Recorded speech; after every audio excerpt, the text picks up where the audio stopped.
Welcome back to the Crochet Crowd as well as my friends at yarnspirations.com. We have a beginner level circle scrubby. Now the scrubby yarn is kind of hard to see the stitches on camera, but it's actually really great and it's a great product to use. It does not hold any water, so it is perfect for those applications of scrubbing.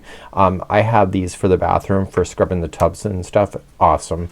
You can find scrubbing in different kinds of versions. This is more of a Christmassy kind of version that you see. It has a bit of a sparkle to it and it's going to be awesome. So I'm going to be demonstrating with Caron One Pound yarn today so that you can see exactly where the stitches need to go, because chances are if you need a tutorial you need to know where to stick your hook, and that's what I'm gonna do for you today. I'll show you where to stick it. So let's begin with our journey. You'll need a 5.5 millimeter size eye crochet hook in order to play. Welcome to my channel, and I'm here to inspire you, give you crochet advice, and help you along with your next project. If you enjoyed this pattern, please give me a thumbs up or even comment so I can gauge your interest. It helps me to know what to film next. For tutorial reasons I'm going to list this as an easy level. It is almost a beginner level, but if you can't see where to stick your stitches it may be a little bit misleading, but it is beginner level. So I am using Caron One Pound. Do not use Caron One Pound or an acrylic like Super Saver or Bernat Super Value as your kitchen scrubby, because it is acrylic. You need something like a scrubby yarn that is more of a different kind of product, or you can use 100% cotton like Lily Sugar and Cream, Peaches and Cream, or Bernat Handicrafter. So let's begin by chaining 4. So just 1, 2, 3, and 4, and let's stick our hook in the beginning chain, so all the way over here, and let's go over there, stick your hook in, and we're gonna yarn over and pull through. And we now have the center ring like so.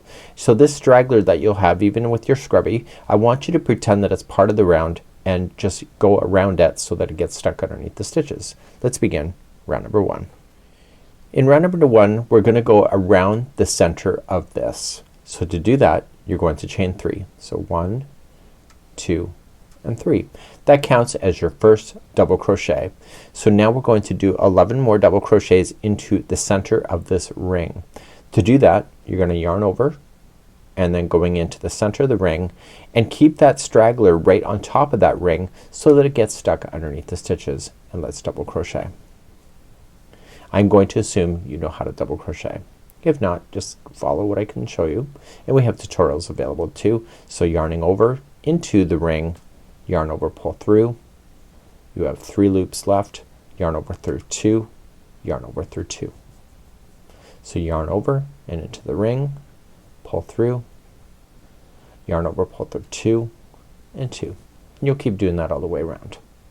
So I like to put in a whack, which is my slang for many or a lot, and I just keep slamming them in until I get to what I think is close, and then I'm gonna recount when I think that there's enough. It's just experience that tells me. If you like to count individually then you can do so. It's your creativity at the end of the day. So let's give it a count. We want to count the number of spokes. These are called posts. So you count that one that was the chain 3, so that's 1 and 2, 3, 4, 5, 6, 7, 8, 9, and 10. So continuing I gotta have 2 more. So I counted the chain 3 as 1. So I gotta do 2 more, so this will be number 11 and 12. So there's technically 1 chain 3 and 11 double crochets. That gives you the number of 12 spokes. Once you're happy with that I need you to slip stitch then to the top of the chain 3, and that's where your story is going to continue as we begin our journey into round number 2. So just slip and slip. If you've been going over the top of the center of the straggler here, you can just safely cut that now. Just be very careful with your scrubby that you don't cut something, because there's extra pieces hanging out of it to help scrub, and we'll begin round number 2.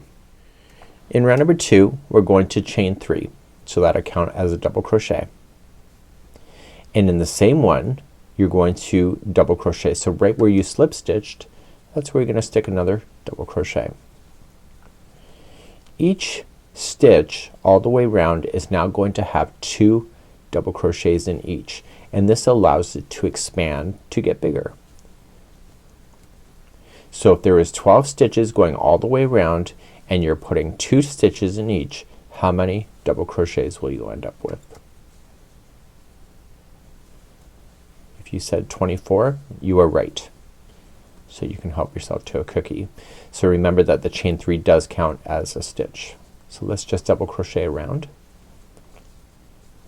Nice and easy, and this allows it to grow out so it'll be flat.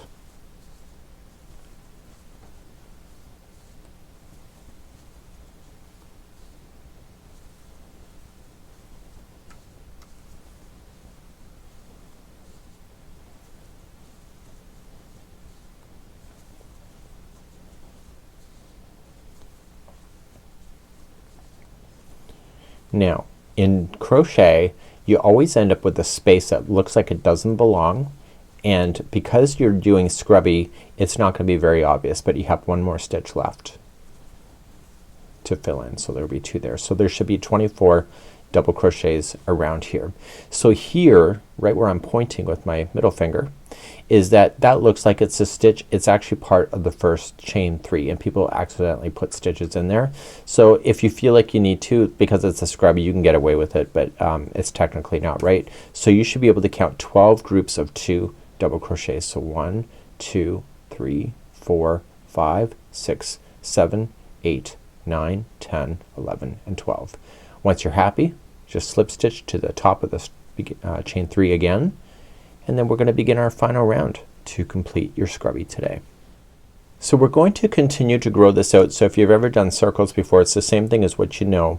So we have to make sure that it grows out incrementally so that it will stay flat, and if you don't, then it starts to buckle up. So to start, you're going to chain 3. That is considered your first double crochet, and it's considered the first stitch that it's coming out of. In the next stitch I need you to place in 2 double crochet. So the sequence for round number 3, and I'll tell you what it is because that's why you're here, is that it's going to be 1 double crochet by itself and then 2 into the next stitch. So if that's gonna be the case, the next one has to be 1 double crochet by itself and then 2 double crochets in the next. And you're gonna do this all the way around, and it will give you a count of 36 double crochet. You know, it's a scrubby. I wouldn't worry about it so much of the counting, just go with it, right? So if there's 2 into this one, that means there has to be 1 into the next, and then 2 into the next one after that. And I want you to keep that sequence going all the way around for round number 3, and I'll be back in just a moment.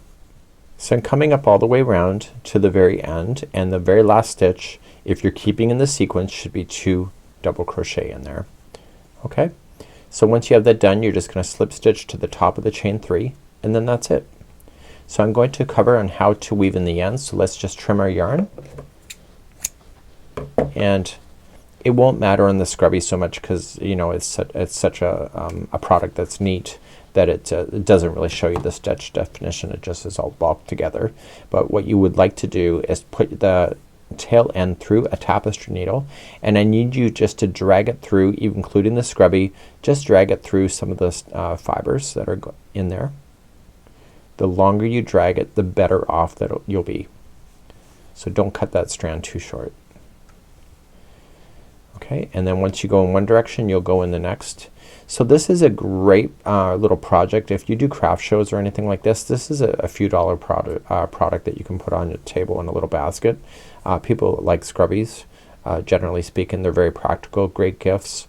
You know, a ball can do probably several of these, and it's a really great idea. So if you just trace it back and forth a total of 3 times, and then you can cut it straight on down, and therefore you can have a little scrubby, and this is how you do it. And remember to use a scrubby yarn or use 100% cotton for that, or you'll be in trouble. So don't use anything like this, like a Caron 1 Pound or a Red Heart Super Saver, and etc. Have a great day, and we'll see you again real soon right here in the Crochet Crowd, as well as my friends at yarnspirations.com. Bye-bye.